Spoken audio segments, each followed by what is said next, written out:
I genuinely believe that in life, the information that comes to you are only reminders and confirmations of what you know that you need to do. You just have to believe it. I am here with a profound guest and friend, Chief Executive Officer of Act House, and I cannot wait for you guys to hear this conversation, understanding who you are, how your identity is not attached to the work that we do. I am so excited for you guys to hear today's guest, Dominick Ard'is. After the lesson comes the blessing, because I know the journey is always progress. The information that comes to you are only reminders and confirmations of what you know that you need to do. You just have to believe it.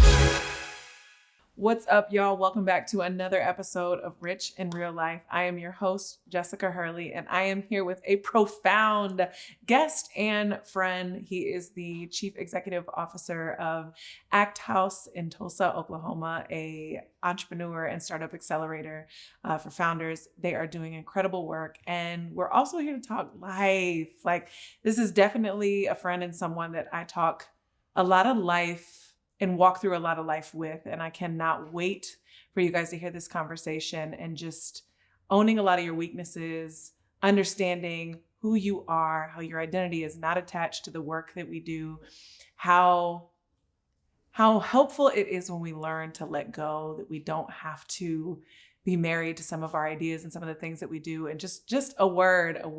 And so I can't wait for you guys to hear today's guest, Dominick Ard'is. Let's dive in. I told the team, I was just like, if I don't have butterflies, then it's an issue. Right. And generally before any time I come, like, speak, conversation, whatever it may be, I have butterflies. I remember one time when I did not have butterflies, and this was 2021. So we're in Tulsa. This is during like Centennial Week. Mm-hmm.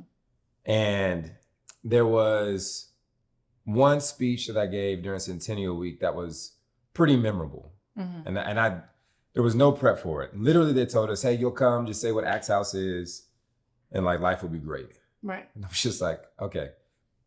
I'm wearing a black t-shirt with like the Act House logo on it. I get in the room, we're at the AHA Museum. I get in the room has 300 people in it. People are walking around with their suits, some people with not suits. It's a whole eclectic bunch of folks. I'm just like, this wasn't what you briefed us on. What you said it was. So the nerves were just crazy. Got up there, spoke, killed it. Right. Right? Like literally for 2 weeks, people were coming back and like bringing up my comments. Later that week, I think they had all like these participating organizations get up and give like a 60-second speech or pitch. Brian Brackeen is standing next to me, and he was just like, I definitely don't want to go after you after the other night. And I said, oh, you're going to do well. I have no butterflies. I'm about to bomb this. and literally, I got up there. I was stammering, stuttering.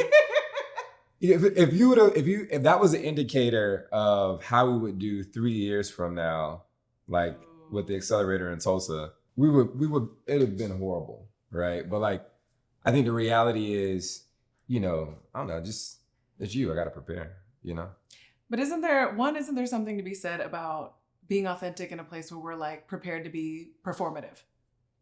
So, but I think there's a difference between preparing to be performative and preparing for the moment, right? Like, and I say that from a standpoint of this. Have you ever felt your way through something?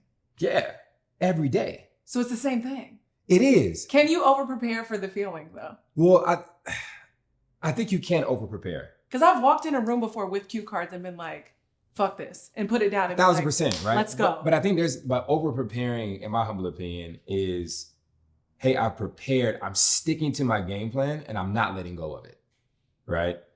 And I think there's some times where you have to do that. Mm-hmm. There's some times where you have to read the room, feel the room, understand the audience, understand the shift. Like, I prepared for something and I walked into the room, the mood was completely different.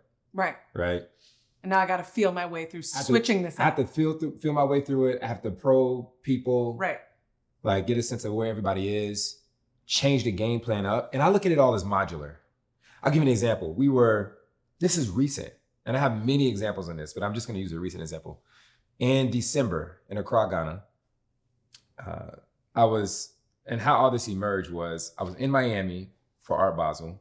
We had just put on our pre-accelerators Build Day X tour with Tech Equity Collective, a Google initiative. But we just put on that event.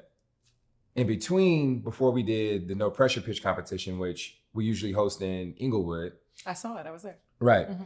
So we did it in Miami with Black Ambition Prize. What ends up happening is Jermaine and all of us are talking like, are you gonna be in the crowd? You gonna be in the crowd? Oh, cool. Like, let's go. Can you want to host this thing? I'm like, sure, like no problem. So anyways, we get there. We do the prep beforehand, the day before. We get there the day of. What happens? Power goes out. It's sunny, regular day in Ghana, right? Like everybody's kicking in the crowd. Now, everybody local knows that, it's a vibe. Yeah. Right? This is what happened. You got to adjust. So the whole program is set. I may not have felt like I saw that. I was like, it kind of looks weird. Yeah, tap in, right? So the whole program was set. Right. But what ends up happening is I looked at Felicia and I was just like, you mind? She was like, go for it. And I just shifted it up. Yeah. Right. So, hey, let's bring this portion. Let's bring it into play here. Let's take the pitch competition. Let's put that towards the back end. Let's put the food and bring that out in the middle now instead of the end. Right. Mm-hmm. And then let's maneuver that way.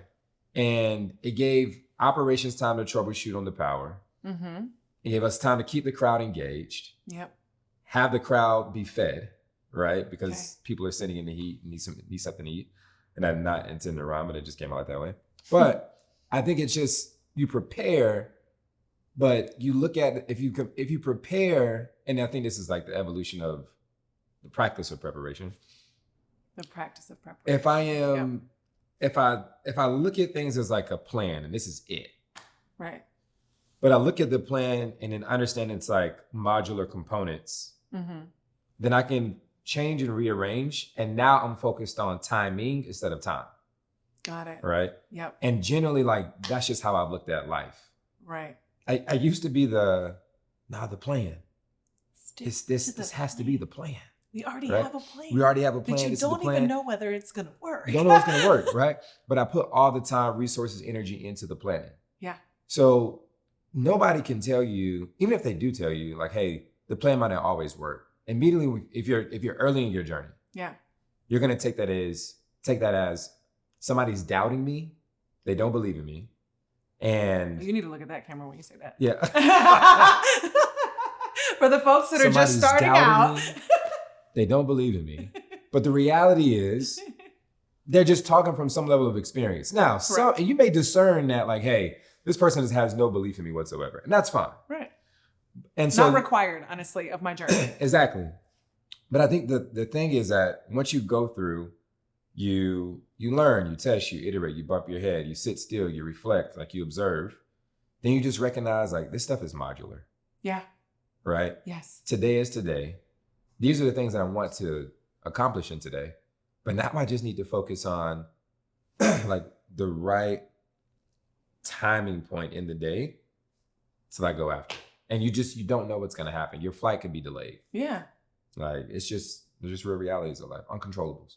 And I think you get used to flexing that muscle of like, And I want to put a pin in the sit still part. Go for it. But I want to come back to this is at your 4 years of Act House and your overall experience. Like, I think there is a time when we adjust. Yeah. And to me, that's a muscle and you just get used to it. But I think there's a time every now and then where you burn the whole thing down. You burn it down. Like, I think I just did another episode where I talked with somebody where it was like, okay, I'll burn it down. Like, there are times I'm sure where you have worked with startups, founders, and companies where you were like, that's grand. None of that works. Like, we actually we got to take your whole baby and burn it down. Even my own baby. Ooh. Like, say more. 2020. Yeah. 2014. 2012, I started my first company. It was called The Town. And I had just finished grad school at Florida State University. I went to FAMU undergrad. and Florida State alumni. Right. I went to FAMU undergrad. Go Rattlers. Went to Florida State for grad school. Go Seminoles. But I finished my master's in was a joint master's in urban planning, international affairs. Can we just hit in here that we've been friends since college? Here's the funny thing. I think we have our mutual anchor is Rontel. Yep. Shout out to Rontel. So I've known about your whole entire life. Not like he was divulging your business or anything like that. No, we were best friends. We were neighbors. For sure. So I've known about your life for a while. You known about my life for a while. And then here we go in our adult lives. Yeah, exactly. Again, like, wait, I know you. Exactly. It happens. Which I think is so cool. Yeah, it's mad cool. But so I was there. Urban planning, international affairs. International affairs was foreign diplomacy and business. That was my concentration.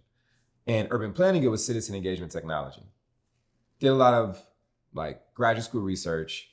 And so what happens in grad school is, okay, hey, do the research. I can put it on the shelf or I can do something with it. Correct. And I was like, I've been ticking around with this enough. Yeah. I had the entrepreneurial bug. I've had it since I was a kid. Let me tinker around and like create something. And I remember like it was yesterday, everybody was getting their full-time offers from like this private developer shop or this urban planning shop. And I knew that my space was going to be different because I was focused on the urban planning of technology. Right. And I was presenting at conferences in a topic that was highly sought after, but nobody was speaking about it. Right. So my stuff would get accepted pretty fast. Yeah. Long story short, I remember not taking an offer. I had taken 2 offers. It's like, hey, I'm going to start a company. And that year was a struggle bus financially, but it was the highest levels of freedom that I've ever had when it comes to like creativity and focus. And, you know, you have to design out what you want life to be. Mm-hmm. You have to live it as if like, hey, if I didn't have a job, what is my divine work and how would I be going after that every day? And so 2014, fast forward, we go from the town to pivot to Townaholic U. My co-founder at the time, Enrique Morgan, moved from Atlanta to Tallahassee. And we had like a 3-4 person team. We were all in the room. We had, this is how fast it changed. In January, February, we received a notification from the president of Florida State, Eric Barron at the time, that, hey, they're excited to move forward with, Townaholic U. 2 months later, Eric Barron leaves abruptly, like vacates the university, leaves. It's like, okay. So do his ideas. Right. His ideas, our contract that's moving through like the contract procurement, yeah. Whole 9 yards. And I'm like, so we're looking at this. This is $20K that we need at the time, right? Yeah. $20K can't stretch as deeply as it could back then. Yeah. But you're banking on this is the success of the uptick in this idea. Pitched to 65 investors, nobody's investing. Damn. I'm like, okay, revenue, love it. My favorite kind of R, right? And so I'm like, yo, this is, okay, we're moving. He leaves, April comes, or March, April comes. And we had a rule. Well, we throw ideas up in the air. And it's almost like you were trying to hit a target with a baseball or, a shotgun, whatever it is, right? And we said if the idea flies, no matter who it came from, we go with it. If it falls flat to the ground, like, we're not doing it. We're not reviving it. Right. We threw up the idea. No one does CPR. Exactly. We threw up the idea, do we want to go forward? That thing hit the ground so fast. And I remember, so as like the visionary, I was just like, come on, no. We can't. But I had at this point, I practiced objectivity to a good amount of my life where I'm like, okay, that's it. That's okay. And we said, we'll put it on the shelf and we'll move forward. And it was just like, we did the peanut butter and jelly sandwich long enough. We did hey, let me go to this mixer or this event because I understand and I know that like, there's gonna be food there. There's gonna be some relationships. And I'll eat dinner. Right? Like, we knew that was the case. So that was 2014. 2020 with Act House. We were right here in Atlanta. And we were in Atlanta and you were about to bid on a place or something. Yeah, so I remember this. We had 54 beds in Tallahassee. we just like landed in Techstars at the time. And, we were actually about to partner with a larger developer, have about 263 beds. So I'm getting prepared to go talk to 300 plus students within the AUC, and also Georgia Tech as well. It was like this, I don't know, some event that was happening. But it was testing the ground, customer testing, doing all the things. What happens is I'm about to leave Pond City Market. Notification goes out just across the city, hey, the universities are shut down, right? March 17th. I'll never forget it. Yeah. And I was just like, okay. At the time, Ido David, my closest brother, who is actually from Israel, he's like checking like what's happening worldwide, like out east, worldwide, like what's going on here and there. And he's like, hey, things are shutting down here, and here. Like, this is what's about to happen. I was like, okay. And our whole business is based off co-living. Now, this is the year. Co-living. And Jordan is here. So this is the year where everybody on the team is marching towards 54, right? Mm-hmm. As in 54 residents in those 54 beds. I remember Ronto calling me one day. We're talking and he's like, yo, I was a year after I had quit my job, and he's like, yo, you need to talk to Dominick. And I'm like, what's he up to? And he literally says, it's like this, it's like Real World, but for entrepreneurs. And I was like, yeah, that sounds pretty cool. And that's how we said it. MTV Real World plus HBO Silicon Valley, put those TV shows together, subtract the drugs and the alcohol, and you have Acthouse, right? Yeah. But it's very valid. Exactly, right? So everybody's marching to 54. If anybody threw out an idea and it wasn't in relationship to the goal, it's like, cut it. Yeah. Yep. So this is the year we're all about to have benefits, whole 9 yards, all this stuff.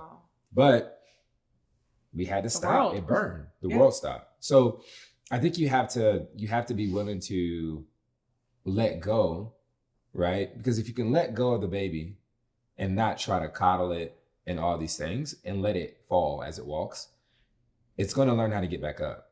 And that was us. And so when you look back 2020 to now, golly, the very thing that we used to vet founders to come in, our ACT model, which was like a drag and drop assessment at first, is now like this whole psychometric assessment. We've had like 2,000 people take it. We now can predict like matching teams in a way that's crazy. So it's like, we're literally providing the world common language about how to design, build, and invest in teams. You take that, now our accelerator will get a chance to like touch an inequality, a racial inequality aspect within venture capital and accelerators, where we can invest in Black and Latino-led startups. 45 companies we've invested in. Dave went off to raise like $12 million in revenue. And then also, just like what's happening, you have to sit back and just say, good grief. Like if we would have held on so tightly to the hopes and dreams that we had about co-living, I wouldn't be sitting here right now. Right. I might be locked up. Like, because somebody was going to die. Right. Somebody was going to die.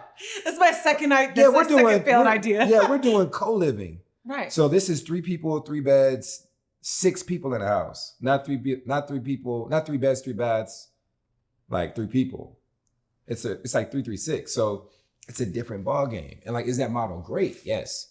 But like customer behaviors and everything has to change in order for that to ever return back to the way that it needs to be. So I'm hearing 2 failed concepts. Yep. Well thought out ideas. Yep. These were not like something you threw together a blueprint and a business plan and was like, went to a couple investors and it was like, oh, it's a no. Oh no, yeah. These were like fully fleshed out, full staff, tested, customer behavior, all the things. 100%. And then you have to look it in the face and be like, and this, to me, this is the equivalent of like, it's me, it's not you. Like I love you, but I can't. Like I just can't do it. And you're like, it's been 3 years.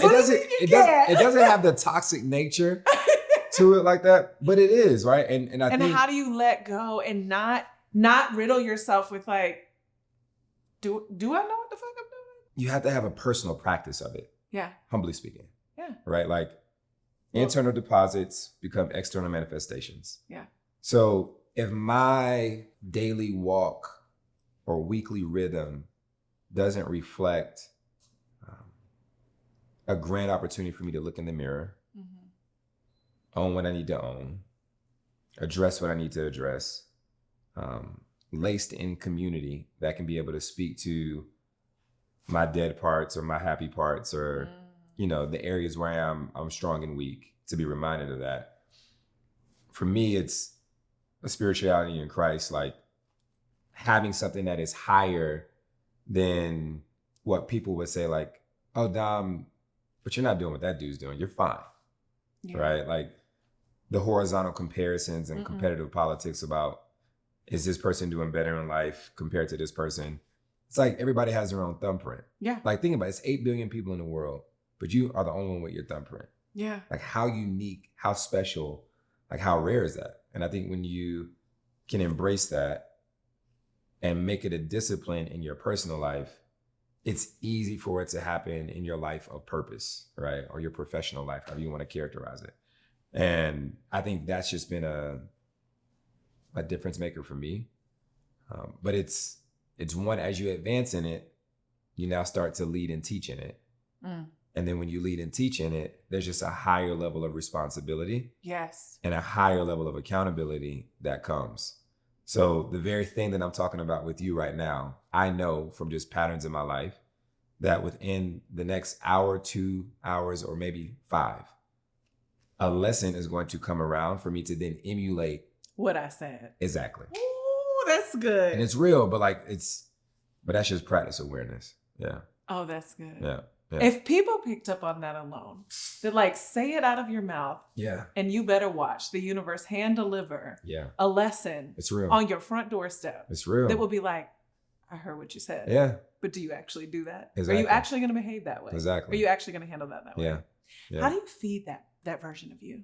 And when I say that, it's because I happen to know that you practice a lot of things. Yeah. Sitting still. Yeah. Meditation. Yeah. Talks with God. Like all the things. Like I want the details on what are some of the things that you had to purposely implement in your life. Yeah. To continue to like carve out that responsibility. Sure. That's a tough one. Okay. I'll break it down this way. So, I'm a believer, man of faith. Like that's what I aspire to walk in on a consistent basis. Absolutely. Right. So if I'm made in the likeness and image of the Creator, then why not move like them? Right. So one thing that I think that was instrumental was this whole 6 days, like the world was created in 6 days, and then God looked back and was like, yo, I killed that. Right. And then chill. Yeah. Right. And I was just like, okay, if I'm a mere mortal, right, in this feeble flesh that goes up and down, either we in the gym one season and we out, whatever it may be. I think practicing like a day of rest, like truly a true Sabbath, was transformational for me. I started implementing that. I started tinkering around with it in 2014. And then 2016, 2017 became solid state. Right. And that was. So your day of rest is not negotiable. Yeah. Like as in, if you came to me and you were trying to talk to me about any of the work of my hands, any creation that I'm working on, you just want to get it out of me. Like at the coffee shop, this has happened on a Saturday morning. I'm at the coffee shop in line. And this founder comes up. He was like, yeah, man. Well, he said, what's up? He was like, cool vibes. It's chill. Yeah. Like everybody. You're chill. I'm chill. Everybody in peace. Yep. And then I said, I would do it. But also I would read the room. But as a founder, it's how can you fault the person for not? So they shoot their shot. Right. And I look at them and I'm just like, man, that's fantastic. Pregnant pause, right? It was like, you have any thoughts? I said, let's chat on Sunday, man. Sunday or Monday, we can dive in. He was like, dang, like for real? I said, yeah, man, it's my day of rest. Like I'm 24 hours in and that's it.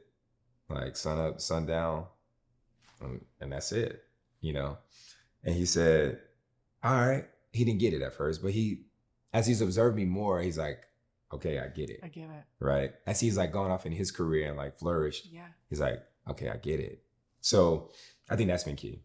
Second, I scribe my subconscious a lot, right? Meaning, Yeah, look at the camera and say what that means. Yeah. Because you have created your own terminology for this. You made me so mad one time when you be sharing these on your stories. the And sip and scribes. I was like, these are so good. When's it coming out? And you were like, ain't nobody gonna see this. I was like, what? Yeah. Like- And I think the thing is people will see it. Like, Right. we shot there's a morning and night routine that I created like during the pandemic. And for me, I always build on like, what does a mentor provide, right? So one of my mentors talked about how every man needs a cave, a place you can go and get confirmation, affirmation, validation, and empowerment, right? I was like, I love that. So then in the pandemic, I was like, okay, I've been having these systems, routines, doing strategic planning retreats with friends, whole 9 yards. And, but how can I communicate this? So the night routine is always the hardest for me, even to this day. It's challenging, right? To just let go. But if you spell cave backwards, it spells evac, short for evacuation. And so when we shot these videos, when was this? Like 2 Decembers ago? 2 Decembers ago, 11 p.m. to 2 a.m. in my apartment, like 2 nights back to back, and just talked about night routine, morning routine. And I think that has been healthy. And it's flow. Yeah. I just treat it as a flow, right? The C is like communion with the creator. The A is appreciations and affirmations. V is visualizing victory. And it's literally taking the top big 3 things that I want to accomplish for the next day into today and seeing myself victorious in it, right? And the E is very basic: eat, exercise, and exfoliate. Like, wash your butt. You know? And so you need to be clean to function in this it. world. That's it. And so I think like a healthy pursuit of that has helped me with this. Scribing my subconscious is like writing down the questions that float through my mind in the day. Yeah. And I think, you know, Rontel would probably be one to tell you, he has this picture. He's like, dude, I knew you were always different. We were on the DC Metro in college. And I'm reading this book and it says maximizing manhood. And he was just like, I knew then that you was about to be on some stupid, like crazy stuff. And we laugh about that to this day. And I think he still has the picture. And it literally, like, in my full nerdness, head full of hair, like with a little receding. But you know, that was that. And I think that's helped me because I think oftentimes we think about the very thing that we need to do. Yeah. Like we meditate on it, we see it, we can actually visualize it. But what happens is that we don't take the time to actually sketch it out or write it out. But if you think about what we did as kids, all we did is sketch, write, dream, visualize. That's all my son does. Right. But draw. All of a sudden now in our adult life, we stop doing those activities. So I just treat it as it's almost subconscious for me at this point. If you've ever read The Artist's Way, they talk about like, do a practice of like, what is it, like 30 to 60, 90 days, write 30 minutes every morning. 30 minutes. And my good friend, Gianni Fuentes, she was the one who challenged me to write 30 minutes a day. Yeah. Like it's because of her that I started sipping In a Scribe. week, you will notice a difference. Yeah. It is incredible. Yeah. It's been life-changing It really for me. is. Yeah. So yeah, I think practices like that. And I think they help. Like I don't think that it's all like a silver bullet. No. But you need tools and practices to help you process. And the more that you can actually like get things out of you instead of it living in, the more that you can be a river instead of a dam, right? Oh. And that's the key piece. Like be forever that life force that's moving, right? But if you don't process, you just, that river gets dammed up and then you feel stuck. You judge yourself. And I don't want to look in the mirror and like, yeah, you can get that done. You know, it's already enough. Right. Know? So and then the stuff you don't get done, you got to be like, hey, did we get 2% better than yesterday? Yeah. That's it. You did something with me in a conversation one time that it may have changed. Instantly in that moment, it changed the way I saw myself. We were talking about what you just said. You were like, you know, you just may be in a season of like stuck or just kind of like reconciliation with yourself, where you're just kind of, you're shedding some things. Yeah. And you're not also to the new yet. And, and you randomly said, dealing with my weakness was one of the hardest things. And that Mm. weakness was attention. Yeah. And you said it with like you didn't even take a breath. Like it was like you said it directly to me. And then didn't even, because you know how when someone's like, well, you ain't even been going to the gym. And you're like, well, no, because and this and that. And like Yeah. people, we try to immediately take it. I've done it. I do it all the time. Yeah. Like I try to cover up like, no, when I'm on my stuff, though, I'm on my stuff. Yeah. Right. Yeah. And you just said it and gave me space Yeah. to like, I was allowed to judge you. Yeah. And I was like, and immediately that moment, I was like, oh my God, what are my weaknesses? Yeah. And how do I live in these? And how do I uncover these? And how do I like embrace them so that I can like get over them or work with them or like your shadows? How can I kind of marry into them and figure out like, what do I need to change and what can live here? Yeah, that was an interesting journey for me. I think two things emerged from that, but I actually remember a good point. One of my mentors, Dijon Garrett, he had said something to me one time. I was young, and I think I was either, it was probably early college, freshman or sophomore year, and all of us were together. And he said, your ends are sticking out. And I was like, ends? So I'm looking at my shoelaces. I'm trying to, figure out what's going on. And he said, your insecurities, your insignificance, your insufficiency, right? Like just these things. And so because I've experienced this, my older brothers experienced this type of, whatever, I'm like, I just got to deal with it. Yeah. Right. And I'm like, oh shit, like insecurities, like what? And so we had a conversation. It was all of that. But I think what I realized is that if you can own your crap, nobody can own you. Ooh. And I think oftentimes, and it's unfortunate, but it's real. Yeah. Yeah, that's me. Somebody's gonna look at you, try to find a leg up. Yeah. Somebody's gonna try to look at you, see how they can chip away and get up under your skin. Poke holes. Somebody. Yeah. Right. Absolutely. And the reality is there's a reflection of you that they actually deeply enjoy. Right. Right. They wouldn't be poking holes in the first place. Exactly. Right. And that's good. Right. And so I think that level of like 360 allowed me to be in a space where I'm constantly, well, not constantly. And I say, I preface that word constantly because I'm not over here like gotta figure out am I aware. Like, no, it's just like there's a peace and a rest about it. Yeah. Right. Where, okay, what am I really dealing with? And I remember I had oh wow, we're getting real. So I had a short season, well, not gonna say short season, this was a long season of my life, but like an abstinence journey, right? Yeah. And what was interesting about it was that in that journey, I was able to see so much of what drove and what triggered me in my belief system and in my movements. Meaning, like I understood what attraction was in that journey. Mm-hmm. Like maybe there's purpose attraction to this person, right? Maybe there is like sexual attraction to this person. Right. Maybe there is a person that I know that this person needs to be in contact with, right? Maybe it's just like interests. We're supposed to collaborate and work on some things. And maybe the excitement of attention doesn't have to necessarily lead to me always exerting that energy. Exactly, right? So like now if I'm able to look at attraction through this lens, now I'm able to understand, okay, all right, what is the thing for me? Well, I'm the baby in my family. Babies of the family, like no matter where we come from, no matter how much we've evolved from it, right? Like there's some attention that we need in life, right? So me being able to recognize, okay, dang, just like this is an attention thing, or like I'm giving this person time because they're feeding my like appetite for attention. Yeah, may not be deeply interested in this person at all, right?